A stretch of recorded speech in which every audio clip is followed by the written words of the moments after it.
लोकसभा निवडणुकीचा निकाल आहे तो उद्या लागणार आहे आणि कोल्हापूर जिल्ह्यातील हातकणंगले लोकसभा मतदारसंघामध्ये तिरंगी लढत आहे ती पाहायला मिळालेली आहे। आणि या लोकसभा मतदारसंघातील स्वाभिमानी शेतकरी संघटनेचे नेते उमेदवार राजू शेट्टी आपल्यासोबत आहेत।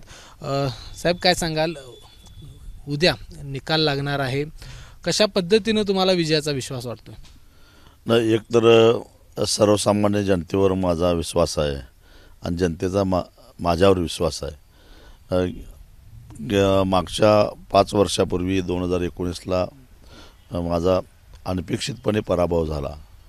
त्यानंतर सातत्यानं 5 वर्षे या मतदारसंघाशी मी संपर्क ठेवला, लोकांशी भेटत राहिलो, पराभव मनात न ठेवता काम करत राहिलो, अनेक आंदोलनं चळवळी करत राहिलो, वेगवेगळ्या प्रश्नावर भिडत राहिलो आणि त्यामुळं सततचा जनसंपर्क हीच माझी जमेची बाजू आहे।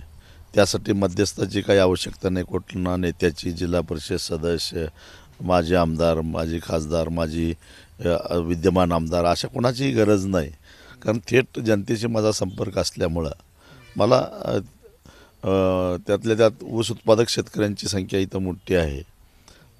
ते ऊस उत्पादक शेतकरी असतील किंवा शहरी भागातील सुद्धा ज्यांचं लोकशाहीवर प्रेम आहे, ज्यांना सत्याची चाड आहे आणि सत्याचा आग्रह धरून आम्ही नेहमीच चळवळ करत असतो, ते सगळे लोक मागं असल्यामुळं मला विजयाची खात्री आहे। आपण बघितलं तर आपल्या विरोधात महायुती आणि महाविकास आघाडीचे देखील उमेदवार होते आणि दोन्ही बाजूला नेत्यांची मांदी या ठिकाणी पाहायला मिळाली। तशा पद्धतीनं आपल्या व्यासपीठावरती कोण दिसत नव्हतं। गरजच काय, जनता बरोबर असताना बाकीच्या नेत्यांची गरजच काय? आणि आजकाल नेते जनतेचा पाठबळ असणारे किती नेते शिल्लक राहिलेले आहेत आणि त्यामुळं त्याची काही आवश्यकता वाटली नाही। एकतर महाविकास आघाडीकडे जे नेते होते ते सगळे कारखानदारच होते, कारखानदाराशी संबंधित सगळ्या लोकांनी मिळून एक कारखानदाराला माझ्या विरोधात उभा केलेलं होतं आणि महायुतीचे जे लोक होते ते सत्ताधारी होते, गेली 10 वर्षे त्यांची सत्ता आहे आणि या दोघांच्याही धोरणाच्या विरोधात, मग ते आर्थिक असेल, सामाजिक असेल, एकूणच त्यांची राजकीय भूमिका या संदर्भातच महत्त्वाचे मुद्दे घेऊन मी या निवडणुकीमध्ये उतरलेलो होतो। त्यामुळं दलबदलू अशा नेत्यांची किंवा काल एक भूमिका वेगळी, आज एक वेगळी, अशा प्रकारची भूमिका घेणाऱ्या नेत्यांची आवश्यकता मला कधीच नव्हती आणि असणारही नाही।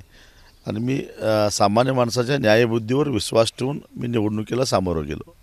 म्हणजे ही निवडणूक कारखानदार विरुद्ध शेतकरी अशी झाली म्हणायची? 100%। आणि ती कारखानदारानेच तिरंगी करून आणली, नाहीतर असं व्हायला काही कारण नव्हतं। शेवटचा प्रश्न, विजयाचा किती विश्वास वाटतो, किती मताधिक्य असेल?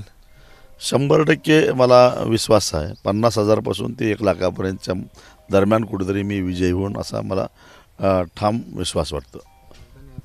तर आपण बघितलं की या ठिकाणी दोन्ही बाजूला म्हणजे महाविकास आघाडी असेल किंवा महायुती असेल यांच्याकडे जरी नेत्यांची मांदी आली असली तर माझ्याबरोबर शेतकरी आहेत आणि त्यामुळेच माझा जो विजय आहे तो 50,000 ते 1 लाखाच्या दरम्यान विजय हा नक्की आहे, अशा पद्धतीचा विश्वास राजू शेट्टी यांनी व्यक्त केला आहे।